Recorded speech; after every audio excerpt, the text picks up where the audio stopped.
true. Okay.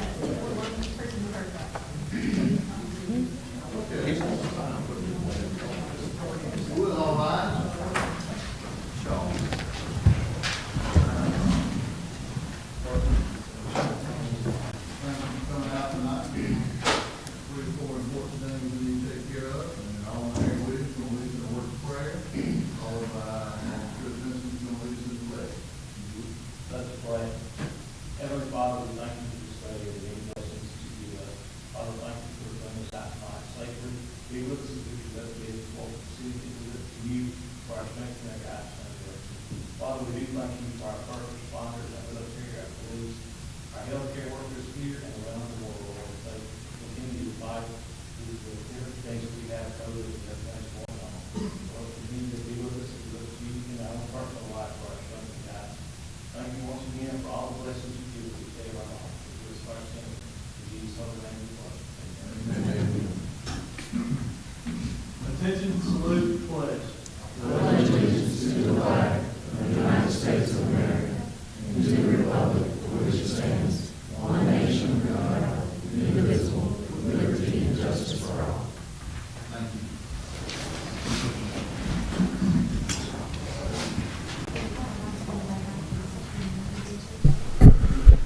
All right. This is one of those times where we have really 3 extra weeks and there's a lot of business that comes before the city. So we try to sneak in here and take care of business that we need to take care of in a timely manner. And we'll address that as we go.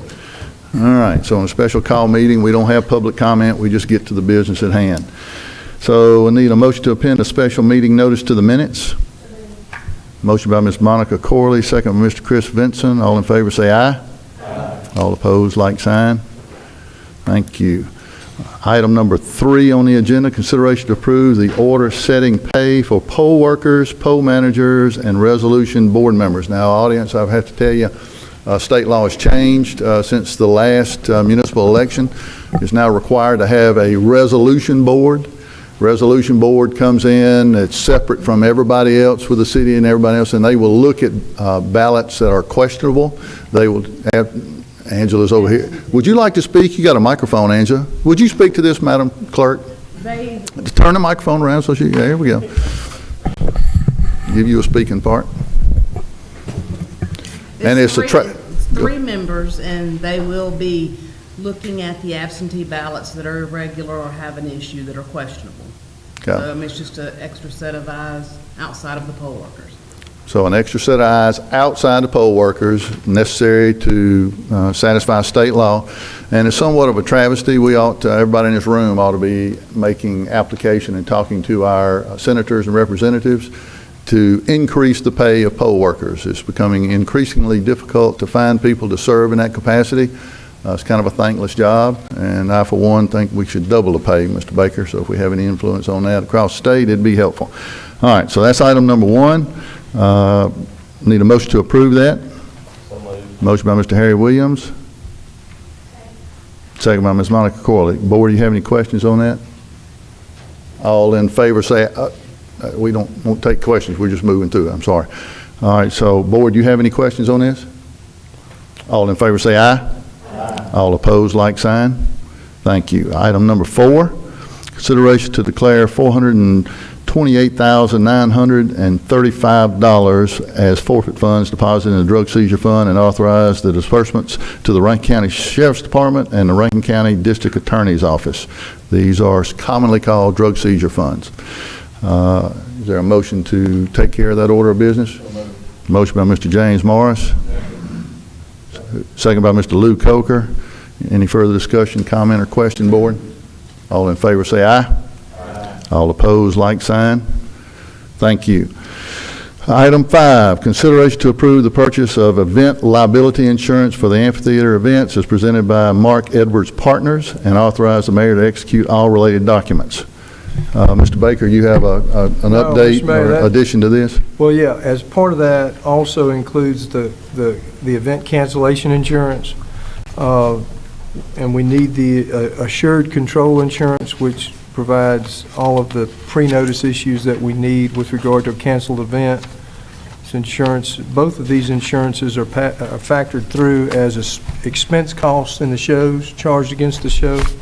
And we've actually used the event cancellation insurance twice.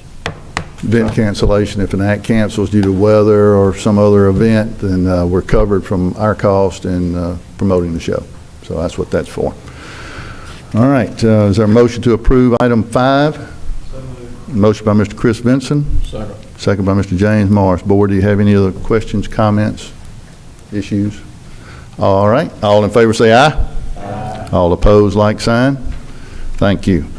All right, Board, with your permission, I'm going to step down here to the podium, and we're going to take a few minutes to talk about the 2020 audit.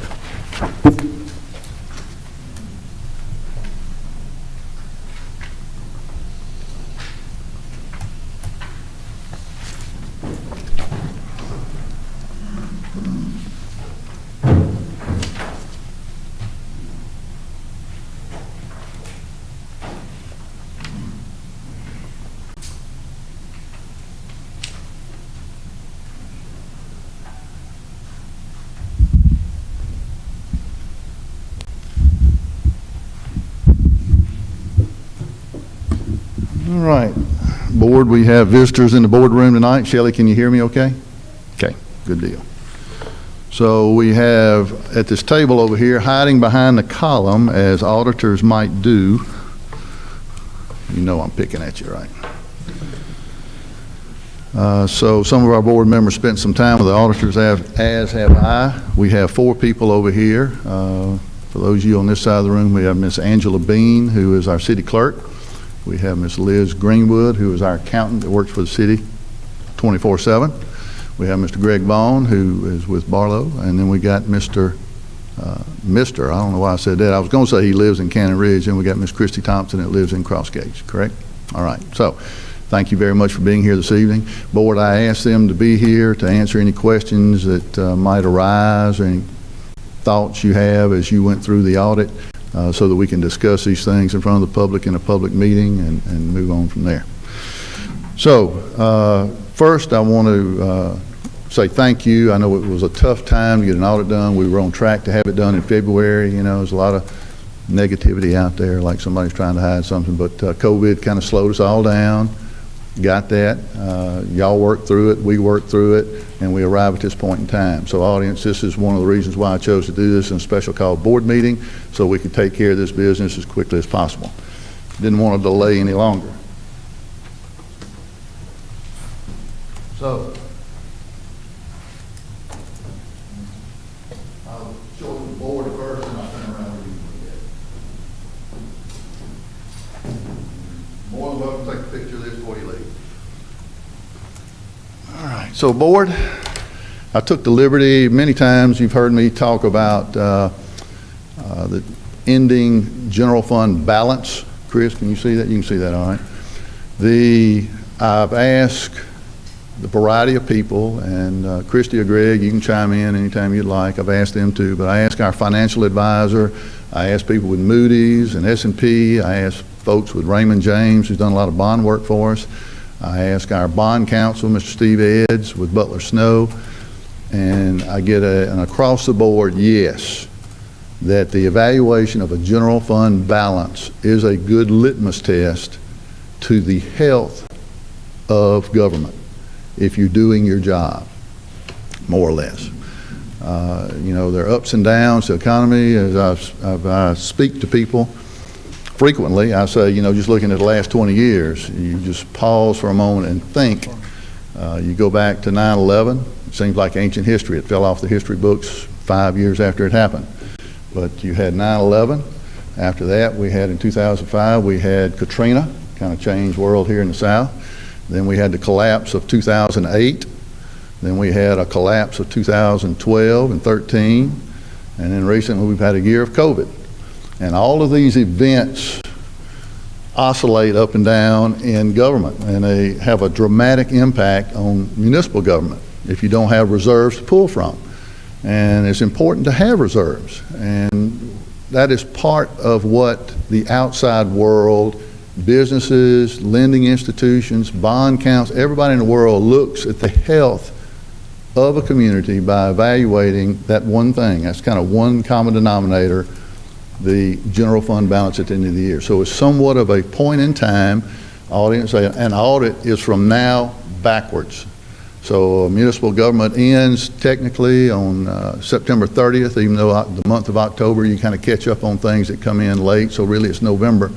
But you're looking from November back for the last 12 months, and you're creating a document that an outside entity that we pay to hire comes in and evaluates our books, all the nuts and bolts, and usually they take some department of the city and they really dive down into it and screw down into it, whether that be Parks and Rec, whether that be the police department, whether that be the fire department, whether it doesn't matter what it is, streets or whatever. And they run tests on those things to see, are you protecting the taxpayer dollar? Are you doing what you're supposed to do? So I'm very pleased to present you with this chart, and I have a paper copy I'll give you before you leave. And I think as you look at this, you'll see one astounding thing, that we're back on track after 20 years. And I personally, I'm very proud of that. I hope you're very proud of it. I hope our city's very proud of that. It's been 20 years since we had a general fund balance as we have today. And there are a variety of reasons for that, and we'll spend a few minutes talking about that with our auditors and let them chime in and go from there. So Christy, as kind of the lead auditor, if I misstated anything here, I have not. Is there anything you'd like to add to what I said? I don't have anything specific to add, if you'd like to. Well, okay. Well, no, I just, in general, I'm going to turn this around and then we'll continue our conversation as the audience can look at where we are financially, okay? All right.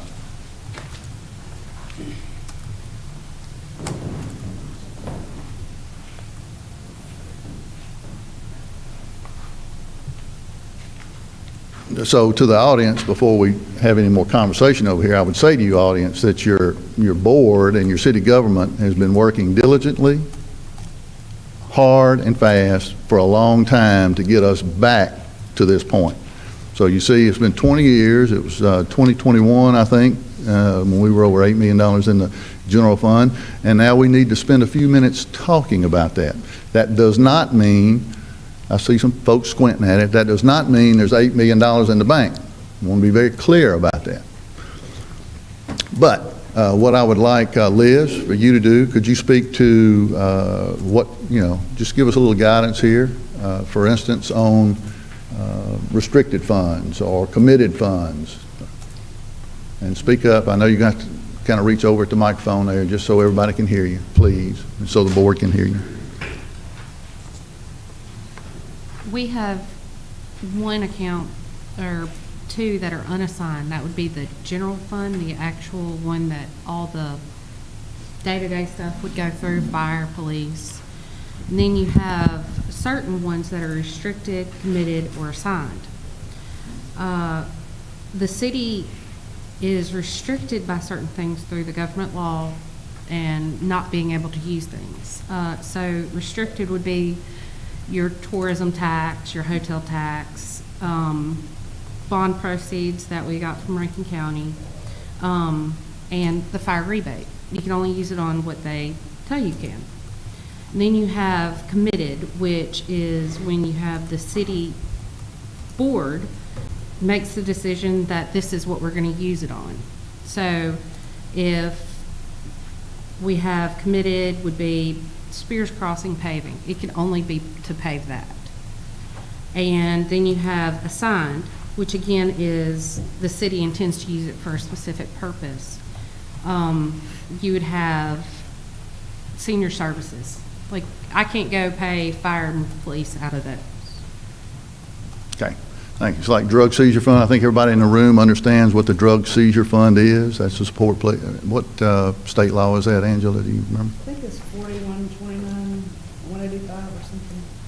2149, 4129. 4129, 185. 185. Very specific in state law what you can spend those funds on in drug seizure. Tourism tax is kind of the same thing. That's the 2% tax that we collect that's specifically for tourism. You can't use it for anything but that. So, correct. What do you remember the enabling legislation that was? That was 1427. 1427, House Bill 1427? Okay. Yes, sir. All right. So, those things are included in those numbers. For instance, the 2% fund, as we call it, I think last time I checked with Liz, it had 1.9 million in it or something that's set aside for debt service over here. At the end of 2020, we have it at 1.9. 1.9. So So, it's gained losses. those funds are dedicated to a purpose. I know you mentioned Spears Crossing. Sometimes we get into things where we collect dollars for a purpose, and we can't use those dollars for anything but what that purpose is. So, there's a variety of things the government does, but it's all generally, folks, we're dealing with a $30 million annual budget, half of which is enterprise fund, half of which is general fund. But the general fund is what the world looks at as whether or not you're taking care of business. The enterprise fund are business-like activities that are totally separate from general fund. But yet general fund is what pays, hey Marcus, how you doing? General fund is what pays police, fire, street department, and admin, basically, you get down to it, and parks and rec, and that's it. So just about everything that a city does, dispatchers, court services, all that kind of stuff, comes out of the general fund. So it's paramount that we keep a healthy general fund. I went and looked, and I think we looked at now at the state auditor's website just to show you some things. As I went back in time, I've thrown this out there on Facebook before. I've got a desk upstairs that has the audits from 1999 to now. And I'll put this one at the end of it. And I offer to people all the time, you're more than welcome to come look at all these audits. I believe I've got the only set from 1999 to now that exist. It's not even on the state auditor's website. More than happy. I extend that to everybody. And nobody ever comes. So those numbers are real. They're not made up numbers. The external numbers that an external auditor looks at, as soon as the board votes on accepting this audit tonight, the next order of business is for the city clerk to submit that to the state auditor's website, and then it's a public document. It will be a public document before that, though, because we'll put it on our city website. So it'll be out there for anybody to get and anybody to look at. So even though some of you came tonight and you got a paper copy, that's great. There'll be an electronic document out there shortly. Pardon me? Shelley has it for tonight. Shelley, yeah, it'll be on our website tonight. So you can look at it and do what you will. On the timing of the audit, I went back and looked board. Just for the last 4 years, I'll go back in time. This is March 23rd, 2021. Last year, we completed the audit June 16th, 2020. The year before that, it was May 29th, 2019, and the year before that was February the 20th, 2018. So we're on track, have been. I can take you back in time to August 30th, 2009, when 4 people in this room came on the board. The audit was done on August the 30th in 2009. In 2008, it was September the 8th. So you almost spent a whole year in time before you got the audit done on the year before that. That's not good government. And we set about to change that. And we push and push and push. Good people like Greg and Christy over here that, what's satisfactory and what's not. So we push and push and push to get this out. And I hope that everybody in this room is pleased that you have it in your hands tonight, because it took a lot of effort to get it there. All right, let's see. So assigned board, I'm rambling a lot. You got any questions concerning the audit for the auditor? Okay, Christy? You asked earlier, and I guess I didn't realize that was... Turn that mic around a little bit, please. I would like to say that, I know that a lot of the people in this room are not familiar with reading audit reports, and it's a very complex process, which is why it takes a little while for us to turn it around. I wish it could just, drop some numbers on a page and that they would all work out, but like the mayor said, each year we do internal control testing as part of our audit. We also take the numbers that are provided by Liz and Angela and turn them into this weighty book that I'm holding right now, and it does take a while. It's a pretty in-depth process, and while I'm not necessarily correcting you, but I do want to state that we actually review the revenues and expenditures for all the departments every year. It's not just one department, but typically we do, on a rotating basis, do a little deep dive into different areas each year. And part of that is audit standards requires us to go in and gain an understanding of internal control and the way that things work. So anyway, I'm happy to answer any questions that anybody has about the audit. I'd like to say the City of Brandon has gotten an unqualified opinion.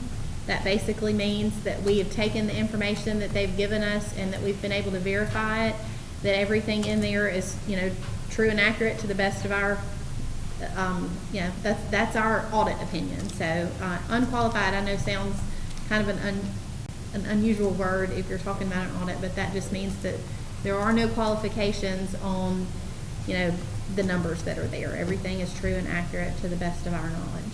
So, Okay. do you want to add anything to that, Greg? That's it. Okay.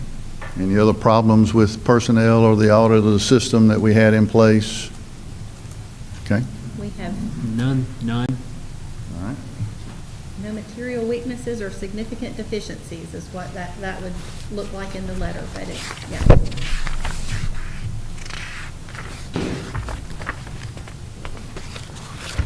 So board, part of that, again, is discipline and good government doing what it's supposed to do to arrive at a point in time where you've got a sufficient general fund balance. That is how you will be scrutinized to the world. If a company that wants to build in Brandon, wants to locate here, if we go into the bond market again for any reason, if there's a restructuring of existing bonds, that is part of the litmus test that you will be evaluated by. So what I just put up here is a combination of things. It's discipline, taking care of business when you take care of business. You pay bills when you get bills. You don't drag them out for 30 and 60 days and try to sit on something. When I came in, we wanted that reputation of when you get a bill, you pay a bill, and straighten out our debts appropriately. So that's the next part of this conversation. We have been aggressively paying off debt. So I'm going to describe that in just a second. I took this and put it before Liz yesterday. I took every nickel we could find, whether it was a leased car or a leased cart or a radio or a car or a truck or anything else. Any debt down to the penny that we could find that the City of Brandon has, and we graph this out so that we kind of know when we're going to pay it. So this is a schedule of when we're going to pay off debt, and I'm going to turn this around, then I'm going to read some of what's going on this year.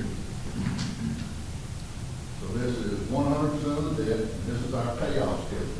How we're going to pay it off, and when we're going to pay it off. So to add to that, there's a lot of social media warriors out there kind of eating everybody in a political world and political time of year, and I get all that. You kind of free gratis when you're the person wearing the hat.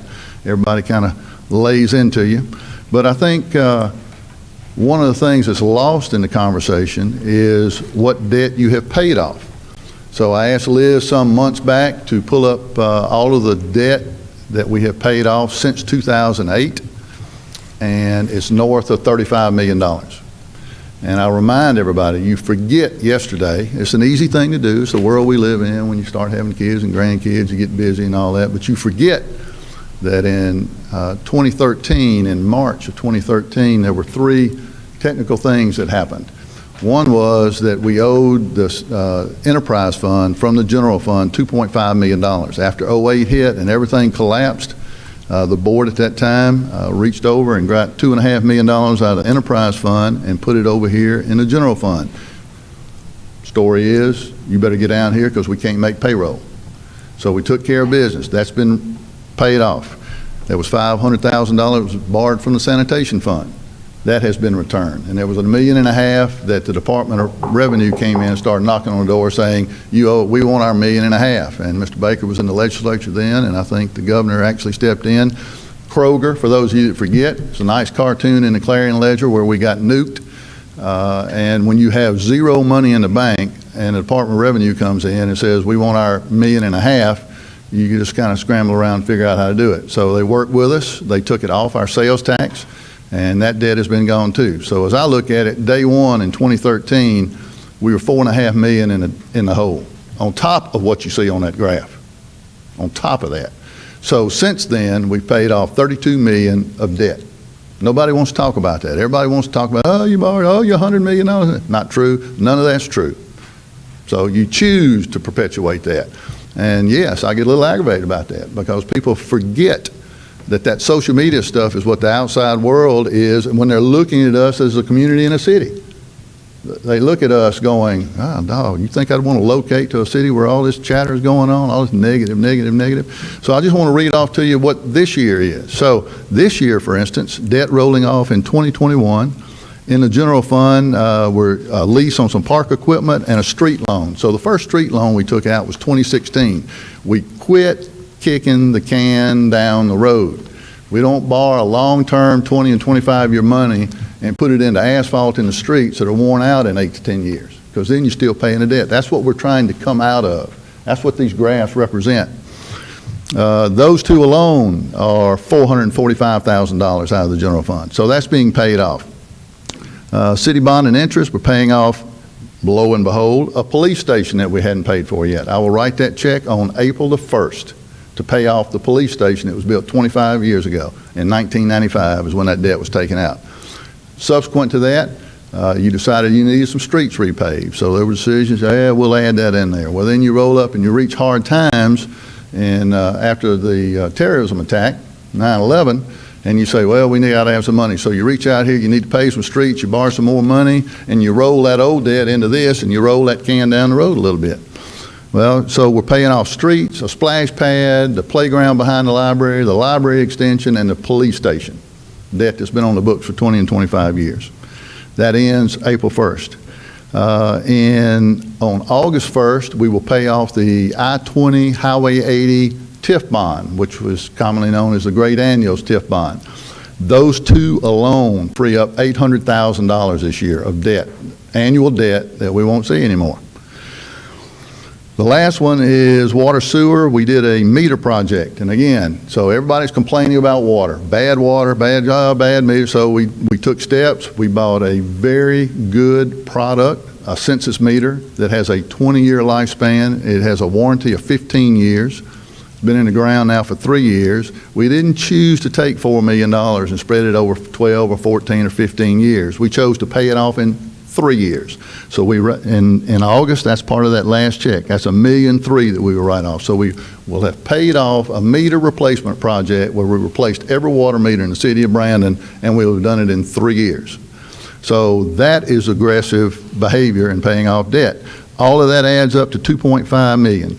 $2,544,408 of debt that we will pay off this year when we get to August. So when you pick up and you hear conversations about you drowning in debt, you can't do anything, it's not true. Just not true at all. And it's made up stories that people that pick up and perpetuate that don't come to board meetings, they don't come to work sessions, they don't come to town hall meetings to get the facts. So I'm trying to look over here and see you down there, but I appreciate you being here and getting the facts. So those are the facts, board. And board, do you have any questions for city clerk, our accountant, or the auditors that are here this evening, or me? Okay. All right. Mayor, I don't know what the ending fund balance was in 2013, but I know we teetered there for a while. But I want to thank you for what you've done, your leadership. Thank you very much. In 2013, I'm going to give this to you a hard copy. It was, well, in 2012, it was $465,000. And actually, you know, we got 2 board members here and a board attorney and a city clerk that lived through that nightmare of when the collapse hit and there wasn't anything else to do. There was nobody to come, you know. I came into office telling folks, people, if you think that somebody's going to ride into Brandon on a white horse with a white hat with gold in the saddlebags and going to solve all your problems, you're living in a make-believe world. You should be living in Jackson, because it's just not, we have to take care of our problems. And those same problems that exist in Jackson are not unique to Jackson. Same problems exist in Vicksburg, same problems exist in Meridian and many other cities. We choose to be proactive and take care of those problems. I appreciate that very much, Greg. Okay?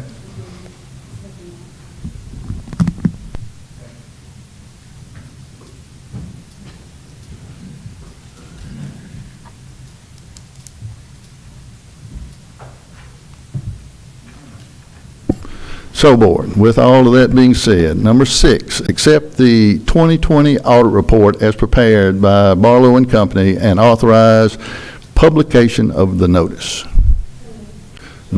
Motion by Ms. Monica Corley, second by Mr. Chris Vinson. Any further discussion, comment, or question? Thank you for your patience, Board. All in favor say aye. Aye. All opposed, like sign. Thank you very much. Last item on the agenda. Pardon me? Pardon me? Number 7, consideration to approve the contract for the sale and purchase of property, approval of preliminary plat, and payment of consideration to the Cornerstone HOA Incorporated. The rest of you in the room might not be totally familiar with this. Been somewhat of a stalemate, and we've been trying the best we can to help the people that live in Cornerstone by using administrative strings and hurdles to keep development from happening, to prevent further erosion from private property into a private lake. That is about the only thing we had. Mr. Baker, you want to add anything to these comments while I'm going? So we've got the homeowner association here. For the rest of you in the room, I guess this goes back to last summer. We inspected that and kind of put a stop on any further development out there until this issue was solved, Board, for those of you that aren't familiar with it. And we believe we have reached resolution that satisfies Mr. Terry Thornton, Mr. Ronnie Garner, and the homeowner association representing all those homes that live in and around Crossgates Lake. Mr. Baker, excuse me. Well, that was a nightmare too. Thank you for that correction. So tell me exactly what this means. I mean, we're approving the sale of property. Well, No, actually, it's kind of a misnomer, so, Because I'm not familiar. and I apologize, a little bit of history is necessary. There was off-site runoff going into the Cornerstone Lakes. To determine how to stop that, and the process involved interaction with the developer out there, which is R&S Developers and Cornerstone Homeowners Association. The city engaged, I don't remember when I was out there, but anyway, we looked at it, realized there was a problem, had some meetings with Alderman Dobbs and the mayor and city folks. We met with Cornerstone, looked at the issues, and investigated it, and ultimately the agreement that you have is an agreement between the developer, the homeowners association, and the prospective purchaser of what will be platted as Cornerstone Phase 10.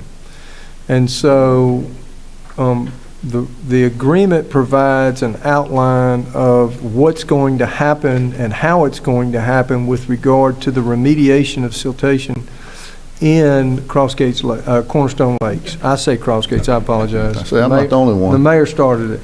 In Cornerstone Lakes. Lots of meetings, went to the HOA meeting with representatives of the city, Alderman Dobbs and the mayor and others, and had a great conversation with the HOA and worked with, the city was available and had its input, but ultimately, I should say, the HOA, working with the developer, came to a resolution with the purchaser. I guess the purchaser was kind of in it, but the HOA, working with the developer, came up with this final agreement, which is here for you today. This agreement is contingent on a couple of things from the city standpoint. So we're not buying anything, we're not doing anything. This agreement is contingent on two things. One, the city of Brandon, the board, approve the preliminary plat for Cornerstone Phase 10. That is kind of the ball that rolls this down the hill, because some of the proceeds from that sale will be used to fund the remediation. And then the second thing is, I don't know the particular paragraph, but Cornerstone has agreed in this contract that you have to release claims against the developer which predate the execution of the agreement in the event the developer actually does what's in the agreement. Okay? And Brandon also agrees to release its claims against the developer that predate the event. That's really all I have. I don't know if Alderman Dobbs has anything to add on this or not. I hate it took as long as it and I'm happy to be a part of it, and I hope the homeowners association is pleased with it, and we'll see what happens after this. All right, so board, you have a document in front of you with a map on it, and page 6 is what I would direct you to look at.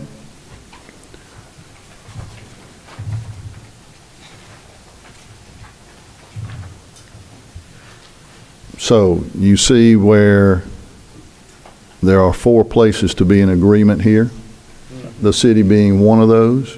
And I wanted to look at the people that live in Cornerstone and live around the lake and make sure, I'd like to see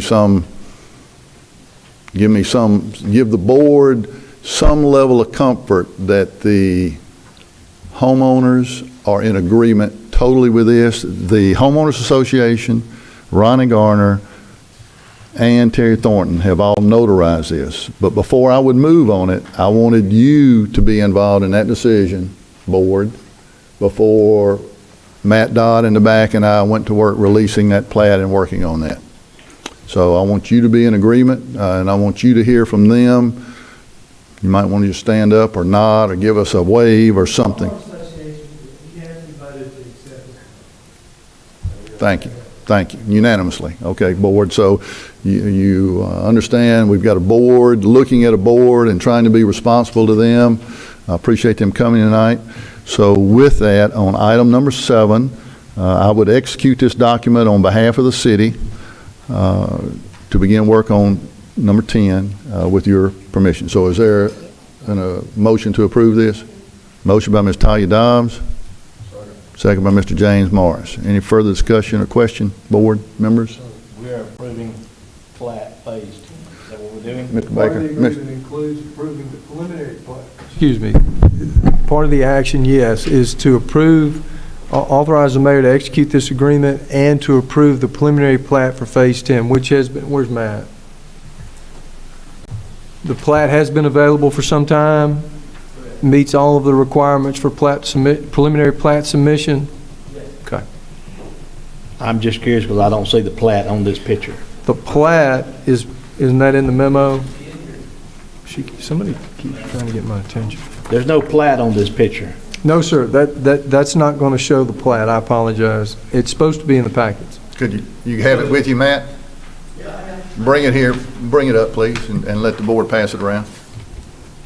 But the covenants will not be in this plat approval. No, That will be separate. but I will say that the agreement requires that the covenants for phases 10 and 11 be consistent and not in contravention with the covenants 1 through 9. The board will make sure that process occurs. You'll be presented that and won't approve the final plat until the covenants have been submitted and reviewed accordingly. So we'll compare the covenants when we get to the final plat stage. I should also say that part of this agreement, the developer is relinquishing developer interest in phases 1 through 9. So there's kind of a lot of moving parts in here in addition to that. That answer your question? Yes, sir. I just want to make sure that covenants were going to be consistent. Yeah, and that's part of the developer, part of the purchaser's obligation, and it will, and I've already talked to Matt about that because we have all the other phases, but obviously we'll communicate with the HOA before we get to the covenant approval stage and make sure that all of those I's are dotted and T's are crossed. That makes sense, Harry? Okay. All right. Yes, ma'am. Stand up, please. Thank you for coming tonight. My name is Teresa Gambia. I'm a resident of Cornerstone.